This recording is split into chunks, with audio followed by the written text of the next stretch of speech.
আমরা আল্লাহ রব্বুল আলামিনের গোলাম এবং আমরা তার দালালি করব। যে কোরআন সুন্নাহ অনুযায়ী মানুষকে বলবে, কোরআন সুন্নাহ অনুযায়ী মানুষকে আমল করার কথা বলবে, আমরা তার দালালি করব। বাট আমরা গোলাম একজনই, আমরা কোনো পীরের গোলাম নই। অতএব বারবার বলছি যে নবী করিম সাল্লাল্লাহু আলাইহি ওয়াসাল্লামের চরিত্র কিন্তু এমন ছিল না। নবী করিম সাল্লাল্লাহু আলাইহি ওয়াসাল্লামের চরিত্র এমন ছিল না। আপনি নিজেকে নবী করিম সাল্লাল্লাহু আলাইহি ওয়াসাল্লামের ওয়ারিস বলে দাবি করে এরপর আপনি নবী করিম সাল্লাল্লাহু আলাইহি ওয়াসাল্লামের চরিত্রকে নিজের জীবনে গঠন না করে আপনি আব্দুল্লাহ ইবনে উবাইয়ের চরিত্রকে গঠন করতেছেন। সাহাবাদের গঠন নবী করিম সাল্লাল্লাহু আলাইহি ওয়াসাল্লামের প্রতি এমন ভালোবাসা ছিলেন যেটা আমরা কিছু সাহাবীর ইতিহাস পড়ে পেয়েছি। হযরতে কাফ রাদিয়াল্লাহু তাআলা আনহু একদিন যখন মসজিদের ভিতরে ঢুকলেন, এবার দেখতে পেলেন নবী করিম সাল্লাল্লাহু আলাইহি ওয়াসাল্লাম মসজিদের ভিতরে বসে আছেন। এবার কাফ বিন উজরা রাদিয়াল্লাহু তাআলা আনহু মসজিদের ভিতরে যখন ঢুকলেন, এবার মসজিদের ভিতরে ঢোকার পর মসজিদে যেয়ে দেখলেন নবী করিম সাল্লাল্লাহু আলাইহি ওয়াসাল্লামের চেহারা পরিবর্তন হয়ে গিয়েছে। চেহারার ভিতরে একটি মায়া মায়া ছাপ এসে গিয়েছে। এবার কাফ বিন উজরা রাদিয়াল্লাহু তাআলা আনহু ডাক দিয়ে নবী করিম সাল্লাল্লাহু আলাইহি ওয়াসাল্লামকে বলে, হে নবী, আমার পিতামাতা, আমার ধন সম্পদ, টাকা পয়সা যা কিছু আছে সব কিছু আপনি নবীর উপরে কোরবান হয়ে যাক।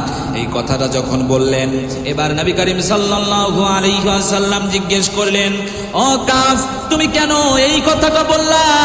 এবার আল্লাহর নবীকে কাফ ডাক দিয়া বললেন, হে আল্লাহর নবী, আপনার চেহারার ভিতরে আমি মায়াবী ছাপ দেখতেছি। আপনার ফেজের ভিতরে একটি দুঃখজনক ছাপ আমি দেখতেছি। আপনার কি হয়েছে আমাকে বলে দেন। আল্লাহ রব্বুল আলামিনের নবী ডাক দিয়া বলে, ও কাফ, তুমি আমার পেটের কাপড়টা উঠায়া দেখো। আল্লাহর নবীর পেটের কাপড় উঠায়া দেখলেন আল্লাহর নবীর পেটের ভিতরে 3টি পাথর বাঁধা। আল্লাহর নবী গত 3 দিন ধরে একটা দানাও পেটে পড়ে নাই। এবার কাফ উজরা রাদিয়াল্লাহু তাআলা আনহু মসজিদ থেকে দৌড়ে বের হয়ে গেলেন। বের হয়ে দেখলেন মরুভূমির ভিতরে একটি কুয়ার ভিতরে একটি উট শুধু উকি মারতেছে পানি খাওয়ার জন্য। উটটা যখন উকি মেরে দিল, এবার কাফ দেখতে পেলেন যে সেই উটটা পানি খাওয়ার জন্য উকি ঝুঁকি মারতেছে, কিন্তু পানি খেতে পারছে না। এবার কাফ সেই কুয়ার ভিতরে থেকে পানি উঠিয়ে সেই উটকে যখন পান করাইয়া দিল, এবার কাফকে সেই ইহুদি এক মুষ্ঠ খেজুর দিল, এক মুষ্ঠ খেজুর তাকে হাদিয়া দিল। এবার কাফ সেই খেজুরটাকে নিয়ে মসজিদে নববীর ভিতরে দৌড়ে গেল। মসজিদের ভিতরে যখন দৌড়ে যায়, আল্লাহ নবীর কাছে যে বলে, ওগো আল্লাহর নবী, আপনার উপরে আমার পিতামাতা কুরবান হয়ে যাক, আপনার উপরে আমার পিতামাতা কুরবান হয়ে যাক, আমার ধন সম্পদ, টাকা পয়সা, আমার যা কিছু এই দুনিয়ায় রয়েছে সব কিছু আপনার উপরে কুরবানি হয়ে যাক। ওগো আল্লাহর নবী, আপনি এই খুরমা খেজুরটা খেয়ে নেন। এতটুকু ভালোবাসা আল্লাহ নবীর প্রতি হযরতের কাফের ছিল এমনটাই নয়, আরো ভালোবাসা ছিল। আল্লাহর নবী বলেন, ও কাফ, তুমি আমার জন্য কি করতে পারো? কাফ ডাক দিয়া বলে, ওগো আল্লাহর নবী, আমি আপনার জন্য আমার জীবনটাকেও দিয়ে দিতে পারি।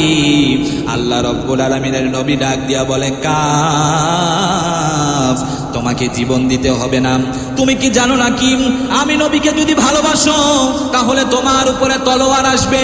আমি নবীকে যদি ভালোবাসো তোমাকে মাইর খাইতে হবে। আমি নবীকে যদি ভালোবাসো তাহলে তোমাকে জেলে যেতে হবে। ও কাফ, তুমি কি আমি নবীকে তারপরও ভালোবাসতে চাও? হযরতে কাফ উজরা রাদিয়াল্লাহু তাআলা আনহু ডাক দিয়ে বলেন, ওগো আল্লাহর নবী, আমি আপনার জন্য জীবনটাকেও দিয়ে দিতে পারি। তলোয়ার আঘাত আমার কাছে কিছু না।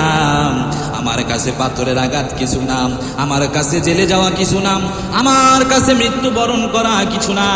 ওগো আল্লাহর নবী, আপনি যদি আমাকে আপনার সাহাবী হিসাবে কবুল করে নেন, তাহলে আমি এই জীবনটাকেও শহীদি ভাবে জীবন যাপন করার জন্য আমি আল্লাহর কাছে দোয়া করে যাই। কাফ আল্লাহ রব্বুল আলামিনের কাছে শহীদ হতে চায়। তাহলে এমনটা ভালোবাসতে আমরা কখনো পারি নাই।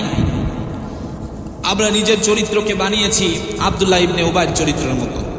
সো আমাদেরকে এই কাফ থেকে শিক্ষা অর্জন করা উচিত।